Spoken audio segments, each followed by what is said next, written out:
Bienvenidos queridos estudiantes. En esta oportunidad te enseñaré el sufijo chu. Kaikutepeka imapachtaj chuk askachita paikachanchik chaita y echarichis.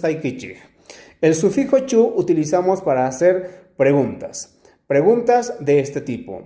Ñoqa yachachichu kani. Yo soy un profesor.